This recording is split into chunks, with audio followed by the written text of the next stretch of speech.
Bien, a partir de ahora vamos a ver la parte de indicadores. Y nosotros, básicamente, en gestión de la información, lo que hacemos es definir objetivos para, como sería guiar el barco, la dirección en que va a ir el barco, y podemos decir que los indicadores son los que nos indica el tablero de control, que nos indica cómo funciona propiamente el barco.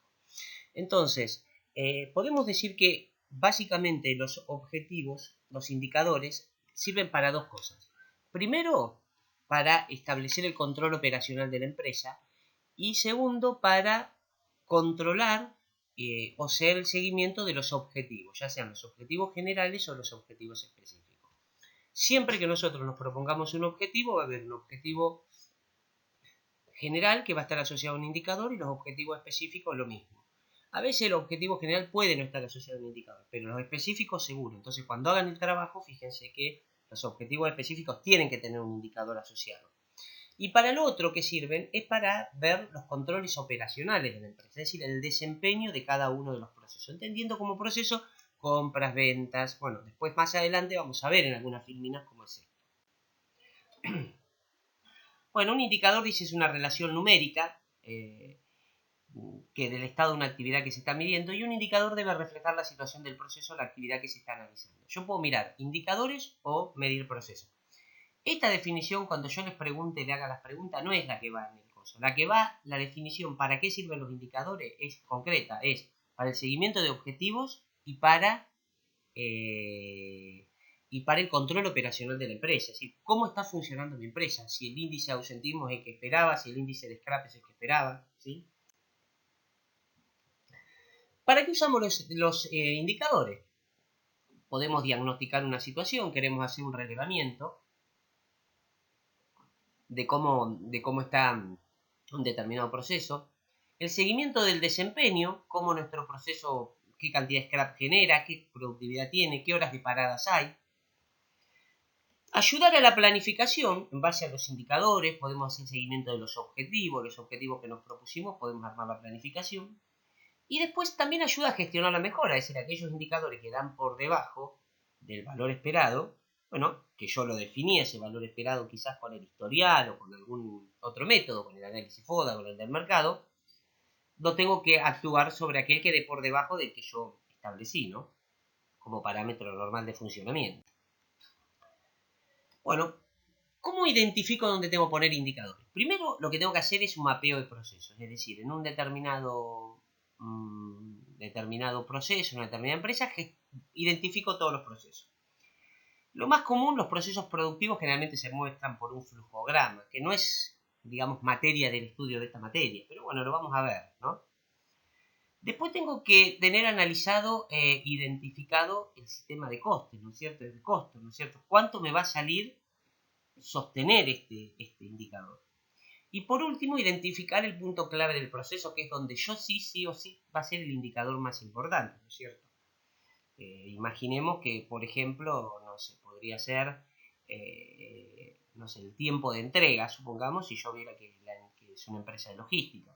Si es una empresa de carteras, quizá puede decir, bueno, el diseño, ¿no?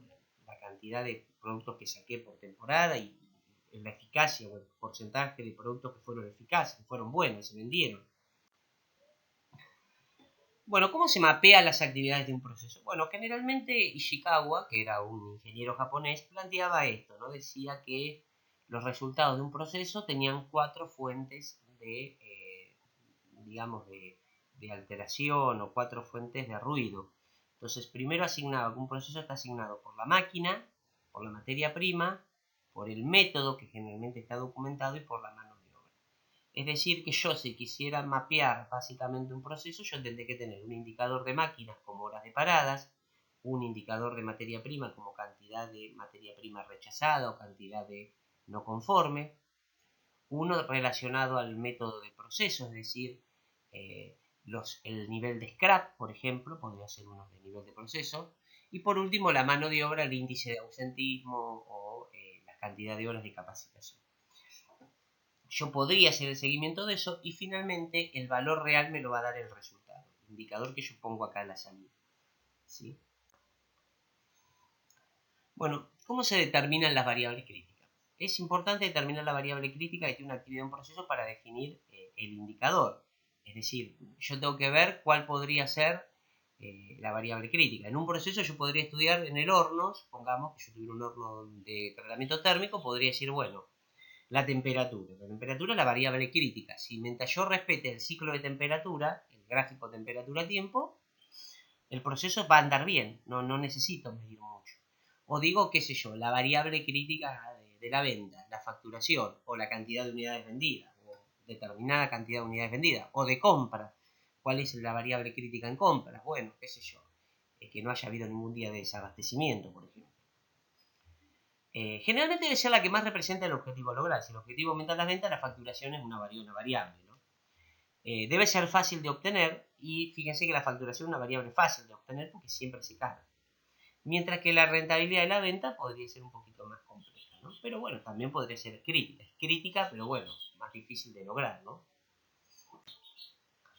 El nivel de operación. El nivel de operación es el valor a alcanzar para que se cumpla el objetivo propuesto. Es decir, si yo digo que voy a aumentar un 5% las ventas, el nivel de operación es el 5% más. O sea, tengo que haber vendido, si vendí 100, tengo que vender 105. Así de simple. Y para distintos valores es el valor que tengo que alcanzar, ¿no? Yo digo, productividad, el valor de nivel de operación son 10 toneladas por día. Entonces ese es mi nivel de operación. Si yo hago 9,5, estoy fuera de mi nivel de operación. Y si estoy en 10, 11, 12, superé el nivel de operación. Para la obtención del nivel de operación, bueno, se pueden utilizar la siguiente herramienta. El histórico de proceso, como lo vimos. Si no tengo datos, puedo usar 3 o 6 meses el seguimiento del indicador. Un análisis del nivel de falla, por ejemplo, si fuera un nivel de calidad, es decir, la cantidad de piezas defectuosas. Algún valor consensuado con la dirección, es decir, lo que la dirección espera, no quiere que haya más de un 2% de ausentismo. Y el valor necesario para que el proceso sea rentable. ¿Está bien? ¿Sí? Bueno, podría ser, digo, bueno, el proceso es rentable si la productividad está por encima de los 200 metros lineales por minuto. Bueno, tengo que lograr eso, ¿no? Entonces el nivel de operación es el que yo voy a usar como referencia para el control de mi indicador y crear lo que nosotros llamamos un tablero de operaciones o un tablero de control, ¿no? El scrap, por ejemplo, ¿cierto? La magnitud de medición elegida, kilogramos rechazados por kilogramos totales, el valor inicial esperado, o sea, cuando arranco mi proceso de mejora espero un 2% y finalmente quiero llegar al 1%. Y lo voy a revisar mensualmente, que sería la frecuencia. Bueno, tipo de indicadores o tipo sistemas para control, que estos indicadores, la forma del indicador me sirve para controlar el objetivo y cuando quiero hacer, digamos, el objetivo es un desafío, ¿no? En cambio, estos indicadores a veces que vamos a ver acá son los que me dan el control operacional de la empresa. Por ejemplo, un indicador de calidad. El típico indicador de calidad es piezas defectuosas sobre piezas totales producidas. Un indicador de producción es kilos por hora, cantidad de piezas por hora, cantidad de piezas por persona. Algunos indicadores de gestión, podríamos indicar cantidad de venta realizada, cantidad de no conformidades. Indicadores financieros, bueno, la rentabilidad, el tiempo promedio de pago, la rentabilidad neta. Y después algunos indicadores comerciales como cantidad de venta, porción del mercado. Alguna otra podría ser cantidad de clientes activos. Y los indicadores de recursos humanos, que son horas de capacitación dictadas, índice de ausentismo, nivel de progresión, que es un indicador bastante interesante, curva de aprendizaje, ¿sí? Cuánto las personas tardan en aprender nuestra actividad, puede ser un indicador también.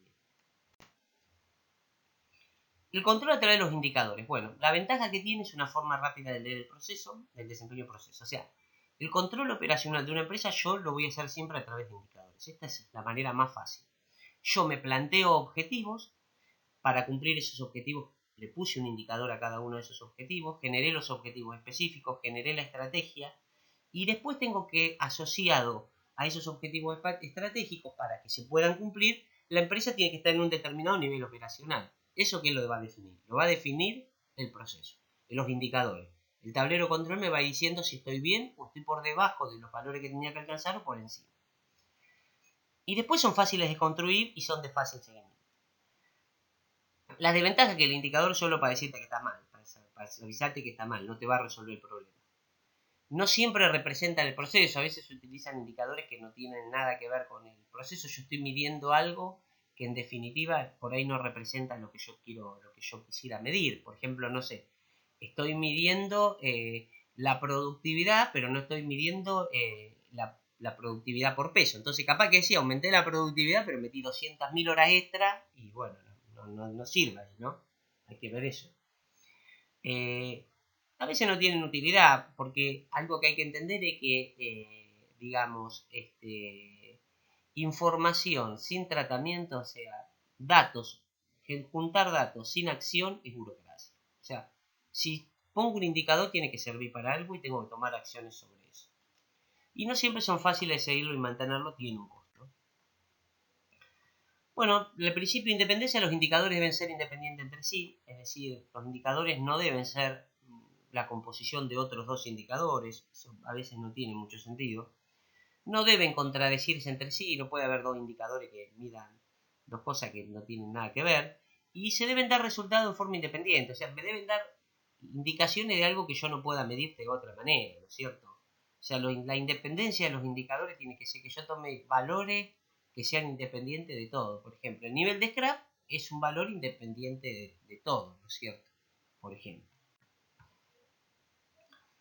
Bueno, manejo de los indicadores. Primero lo que tengo que hacer es identificar el objetivo que tiene ese proceso. Después, o el nivel de indicador como ustedes lo vieron, definir el indicador. Una vez que definí el indicador que voy a utilizar, por ejemplo, defino el objetivo. El objetivo que yo quiero es disminuir el porcentaje de scrap, ¿sí? O el porcentaje de chatarra que tengo. Defino el indicador, kilos de chatarra o kilos de scrap por kilos totales producidos. El nivel operativo lo pongo en el 2%. Y lo voy a seguir una vez por mes. Y al mes me doy cuenta si esto me está sirviendo o no y si es cosa. Y después revisiono el indicador.